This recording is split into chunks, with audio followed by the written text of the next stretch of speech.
Visit licensureexams.com and try our samples completely free of charge. Hi, everyone, and welcome back to the Licensure Exams podcast. I'm your host, Stacey Frost, and it's really, really great to be with you all again. The energy you bring, even virtually, is something I appreciate as we go over these complex but fascinating topics together. Today, we're going to be looking at something a bit different, a bit more active than your standard talk therapy. We're talking about psychodrama. This is a topic that's interesting, especially for all you hitting the books, getting ready for your licensure exam. It's one of those modalities that might pop up, and it's good to have a real solid grasp of what it's all about. Not just the textbook definition, but how it actually works, what it feels like, and what its theoretical underpinnings truly are.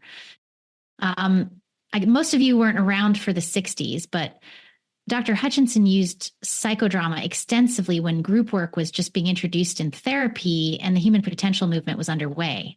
Esalen Institute played a transformative role in the evolution of psychotherapy and personal growth by reintroducing psychodrama, which was developed by Jacob Moreno in the 20s.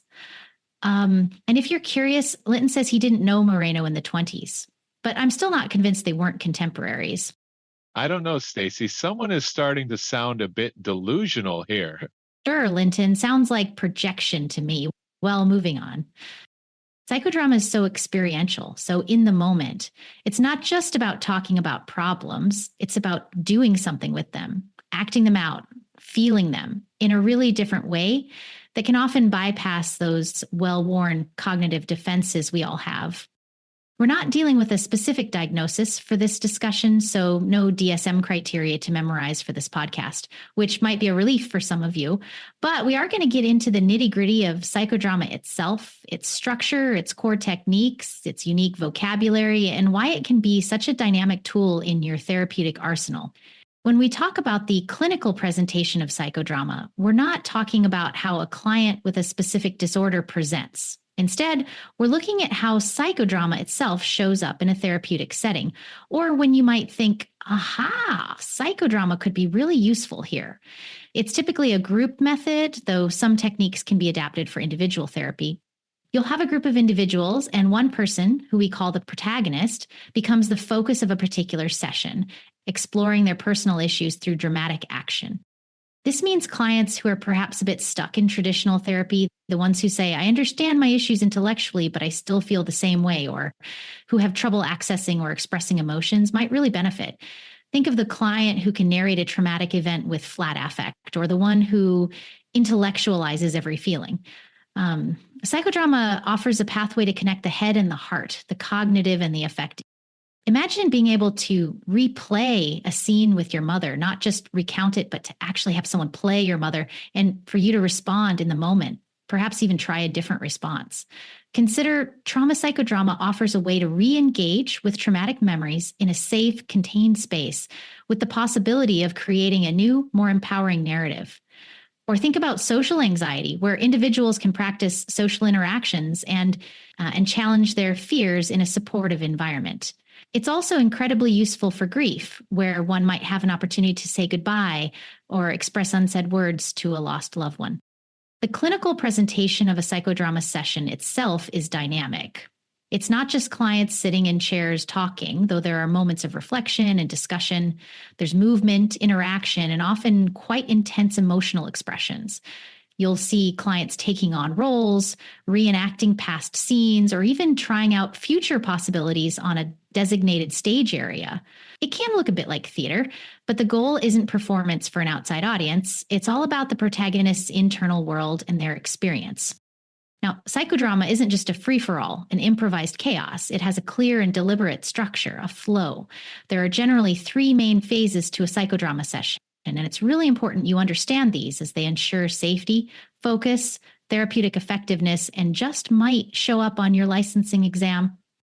First, we have the warm-up phase. This is important. You can't just throw clients into intense emotional work, especially in a group setting where trust is paramount. The warm-up is all about building group cohesion, creating a safe and trusting atmosphere. You, as the director, the therapist, might use various exercises, games, or structured activities to get clients moving, interacting, and starting to tune into themselves in the group. During this phase, a theme or concern often starts to emerge from the group. It might be a shared feeling, like anxiety about an upcoming holiday, or a common issue like communication difficulties. From that, a protagonist, the client whose story or issue will be explored, is usually identified. Sometimes someone volunteers, feeling a strong connection to the emerging theme. Sometimes the group energy just sort of points to someone whose need or readiness is palpable. It's a very organic process, guided by the therapist's sociometric awareness. This phase sets the stage, literally and figuratively, for what's to come. Rushing this phase can compromise the entire session. After the warm-up, you move into the action phase, and this is where the magic or the real work of psychodrama happens. This is the heart of the session. The protagonist, with your help as the director, chooses a specific scene or situation from their life, past, present, or even future, to enact on the stage, which is just a designated area in the room. They don't do this alone. Other group members are chosen by the protagonist, or sometimes suggested by you, to play the roles of significant people in the protagonist's life. These are called auxiliary egos. You might have someone playing the protagonist's mother, or their boss, or even a part of themselves, like their inner critic. The protagonist then interacts with these auxiliaries, re-experiencing the event or exploring the dynamics. You, as the director, are actively involved, guiding the action, introducing specific techniques to help the protagonist gain new perspectives, express unexpressed emotions, and maybe even try out new behaviors in a safe context. This phase can be really intense, very emotional, as stored feelings come to the surface.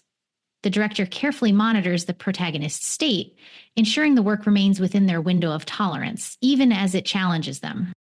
And this is just as important as the action, the sharing phase, or sometimes it's called the post-discussion or integration phase.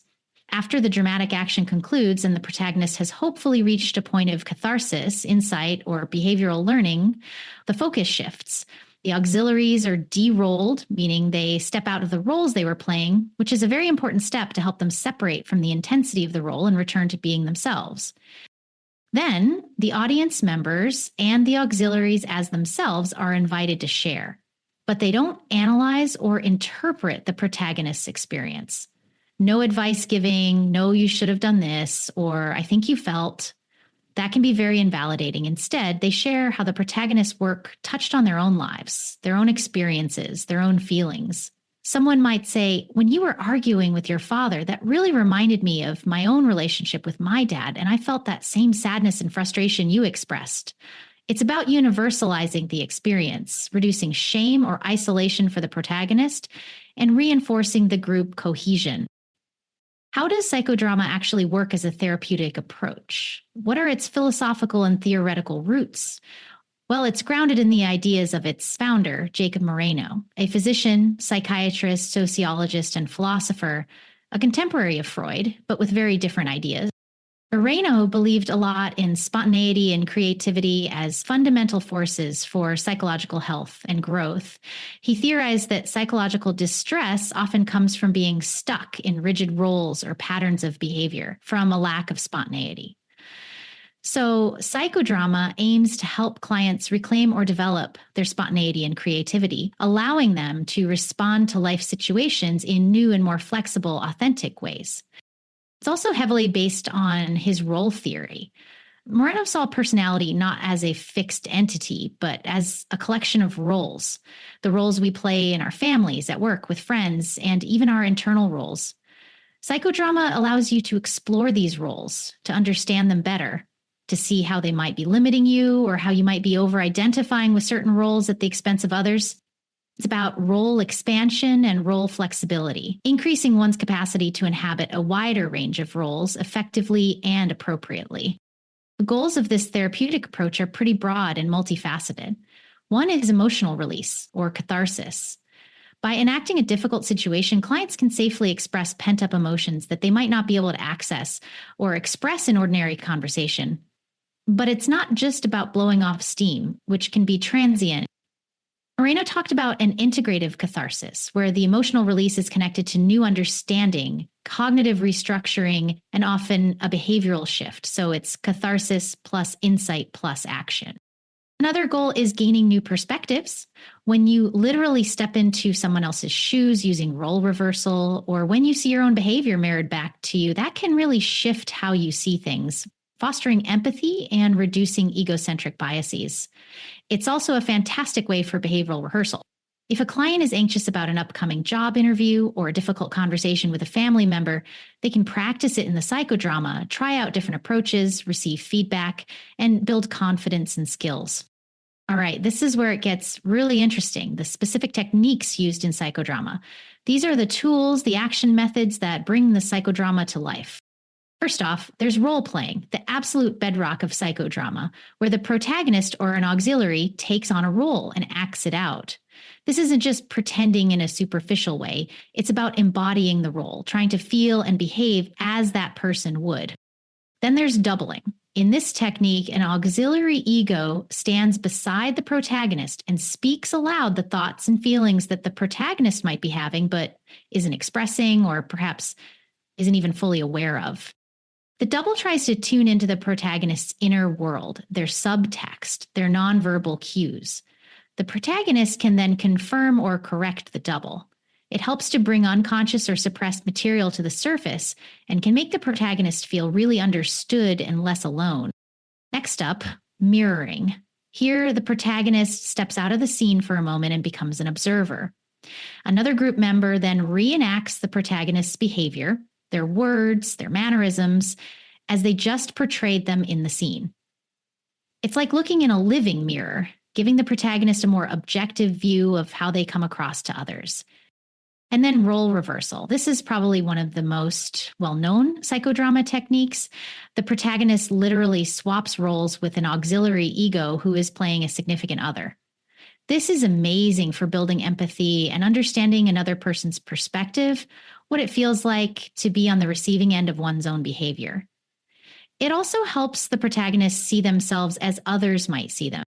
We also have soliloquy, where the protagonist speaks their private thoughts and feelings aloud, as if they're talking to themselves, without directly addressing another character in the scene. It allows for a deeper exploration of their internal state, their hidden dilemmas, their hopes, fears, and internal conflicts. And of course, the empty chair technique, where an empty chair represents a significant person, a part of the self, or even an abstract concept. The protagonist then speaks to the chair, expressing what they need to say, unfinished business, unexpressed emotions, confrontations, or appreciation. Like any specialized approach, psychodrama has its own lingo, its own set of terms. We've touched on many of them already. Protagonist, auxiliary ego, director, the stage. But there are others worth knowing. Tila, for instance, is a unique Morenian concept referring to the two-way flow of feeling or empathic connection, the degree of reality in perceiving, between two or more individuals. Moreno believed tela was the cement of all healthy relationships and group cohesion. And surplus reality, this refers to the dimension of experience that psychodrama allows you to enter, which goes beyond everyday physical reality into the realm of psychological truth. In surplus reality, you can interact with people who are deceased or talk to parts of yourself. You can enact future events or dreams or redo past events with different outcomes. It's this unique capacity to make the intangible tangible that gives psychodrama so much of its distinctive character and therapeutic power. So that's psychodrama, a really fascinating, creative, and often very moving way to work with clients. I hope this explanation has been helpful for all of you and that you feel more prepared for your licensing exam. Thanks for tuning in and for sticking around to the end. I'll catch you next week with another riveting topic that will keep you glued to the edge of your seat. Keep up the great work with your studies, and remember, as I always say, it's in there. You've got this.